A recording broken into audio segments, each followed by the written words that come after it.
In blogging, we hear the phrases SEO and keyword research just chucked around a lot.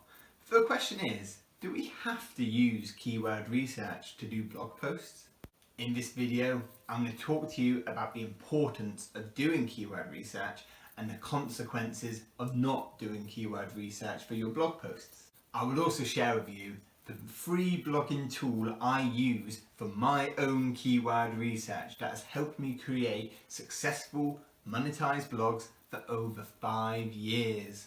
So if this sounds like a topic that interests you, give it a thumbs up and make sure you hit that subscribe button. Now let's dig a little deeper into this topic. So if you do not already know, SEO and keyword research are a part of the same tree. Now, there's a lot more with SEO or search engine optimization than just keyword research, and we won't go into them today. Today we're going to focus solely on keyword research. The reason why we're going to focus on keyword research is because we want your blog post to rank on Google and search engines like Bing. Yes, Bing's still a thing. These search engines have a monopoly on your blogs and all blog posts, and they decide basically if your blog is going to live or if it's going to die. They can help your blog rise to prominence, or they can just bury them deep amongst other topics. And trust me, there's millions and millions and millions of other blogs out there. In a previous video, I made a bold claim saying that you do not need to do keyword research to come up with a blog topic. And I stand by that claim. And that is because I wholeheartedly believe that the survival of your blog and the success of your blog is in the blog post and the searchability of your blog post on Google and other websites. And that is because the importance of the searchability of your blog post is more important than the searchability of your blog front page. How many times have you asked a question in Google and typed it in to go to the front page of a website? You don't. You go to the post that will answer your question. Do you have to do keyword research for your blog post? Well, the answer is no. You don't have to do anything really. And remember, search engines are only one source of traffic for your blog. There's also social and many others. But remember, search engines are most probably the biggest source of traffic for your blog. So don't try and neglect that. If you do choose to do keyword research, and I do suggest you do, there's two main reasons why I would do keyword research for a blog post. And for number one, we'll go into my computer. So let's just say that I want to write about pairing wine with food for this blog post. I know I want to write about that, but I now need to see if I can actually do that and it will show up on Google. So I could be broad and start off by just typing wine, but this just brings up mainly shops, and we know wine's quite a big topic around the world, so there's no use writing wine. Wikipedia can't compete with that, I can't compete with these brands either. But I want to talk about pairing wine with food, so wine with food, and it's a similar story, but it has gone down a bit because what I'm actually looking for are big competitors. So the Wine Society is obviously going to be a big competitor in the wine niche. Food and Wine looks like a big website. But if you look here, there's this one from Wine Folly, which is from the 1st of August 2016. So that shows me there is some space to talk about food and wine. And my topic about talking about food and wine could actually go here. So there's some recipes. So again, I'm competing with BBC Good Food, which I don't really want to do. And the decanter.com, another one from 2016. So there is some space, and Google likes new posts. So wine and food is a good topic, but it does still sound quite large. So I'm going to niche down a little bit and go to wine and fish. So here we go again. So we see at the top is the decanter.com, which we saw on the last page. Wine Folly is once again on here, but from 2013. And that's the second ranking post on Google. So if I do a good post on wine and fish, there is potential for it to show up on Google. But then we've got Waitrose seller, so I can't really compete with Waitrose. But as we go down again, there's a post from 2016, one from 2019, but a year ago in 2 days. A couple pubs in my area. But competition, look, the Huffington Post, which is a big publication, but that's from 2014. So when you see dates from 2014, I know that there's still a bit of a gap to write about these subjects. But how about if I niche down a little bit more? So I want to write about wine and food, but now I've decided to write about wine and fish because the opportunities seem bigger. But how about if I say the best wines to pair with fish? So the top one is Learn.Wine Cooler Direct, which I've never heard of before, so that's a good sign. Wine Follies there again in 2013, and that post now from 2019 is higher. So actually, I think there is another one from 2019 and one from 2020. So actually, it looks like wine and fish is a better topic than writing the best wine to pair with fish. So I'm learning every time. So how about if I niche down a bit more? So if I said the best fish to pair with Sauvignon Blanc. So it's literally a website called Matching Food and Wine, which is at the top here. But my domain, that doesn't sound like a huge website. So the Sunset. So I'm not competing with these big ones like Waitrose and the BBC anymore.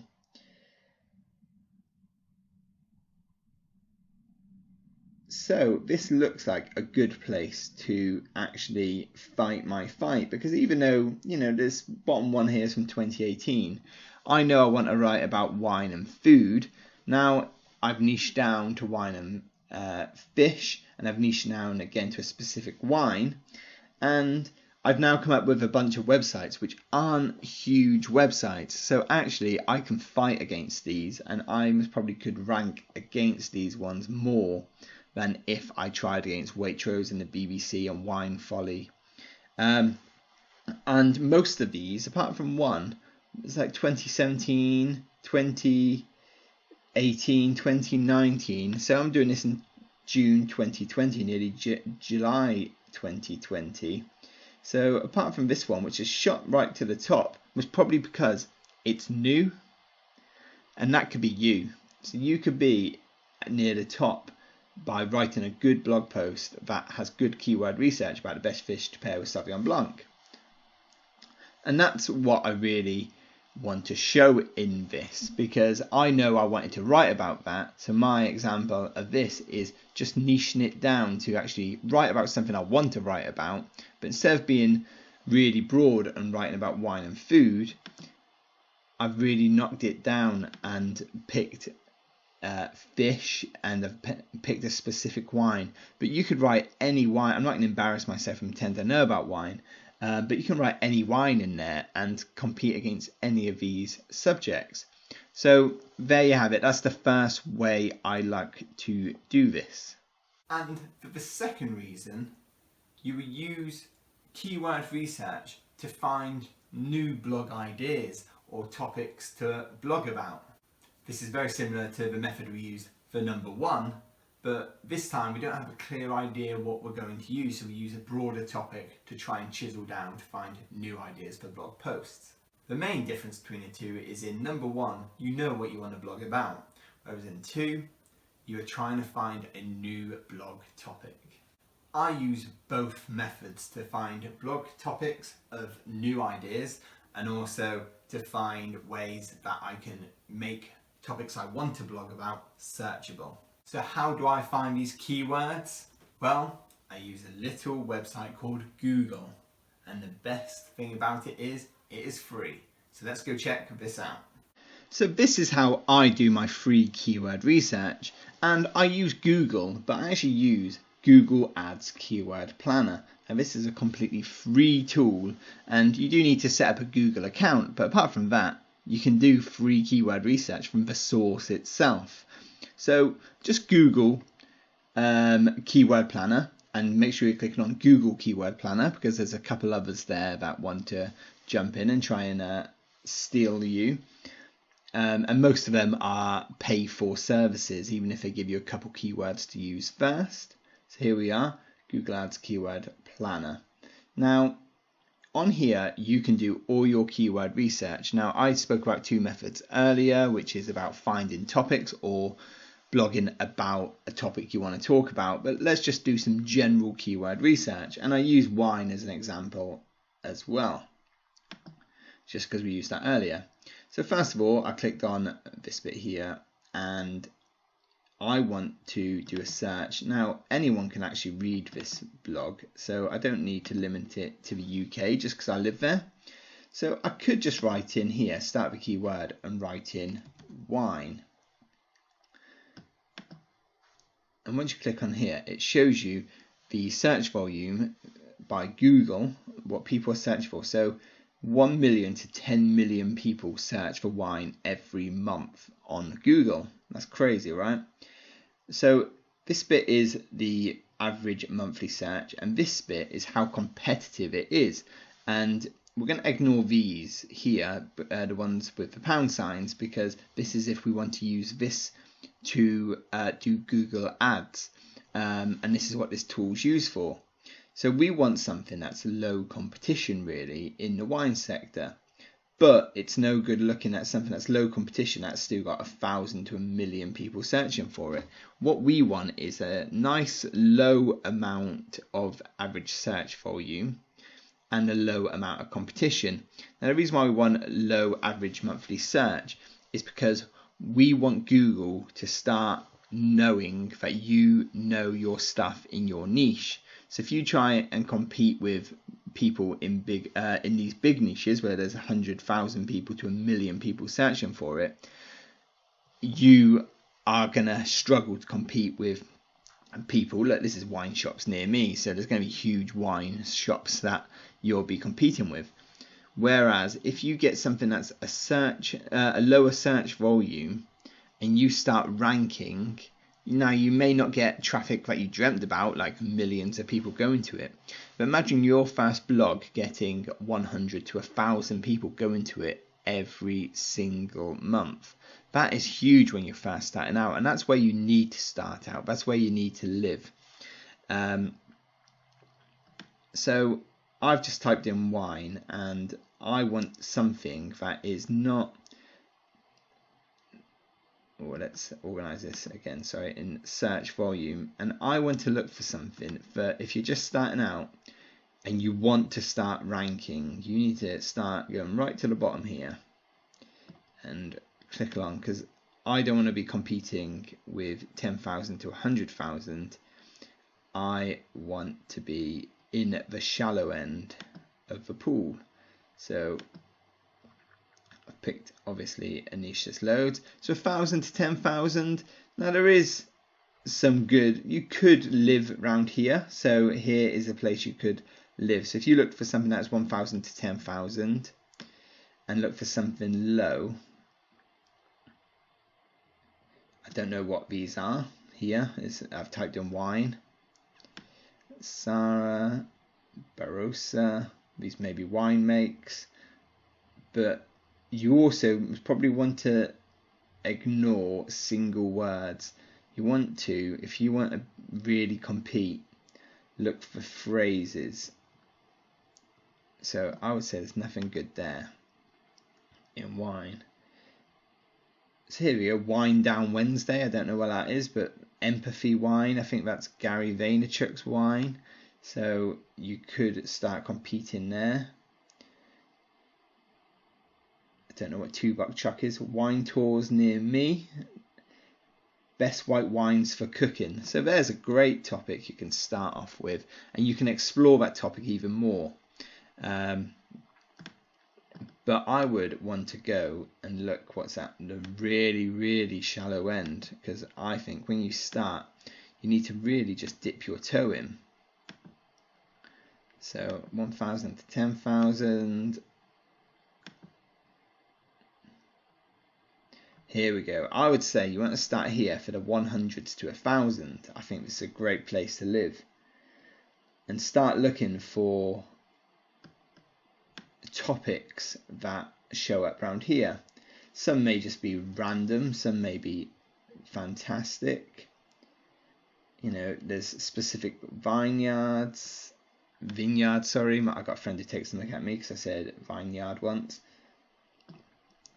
So this is where you want to start doing your research for blog topics in the 1,000 to 10,000 and in the 100 to 1,000 category, and just see, and then look for these low ranking competitions.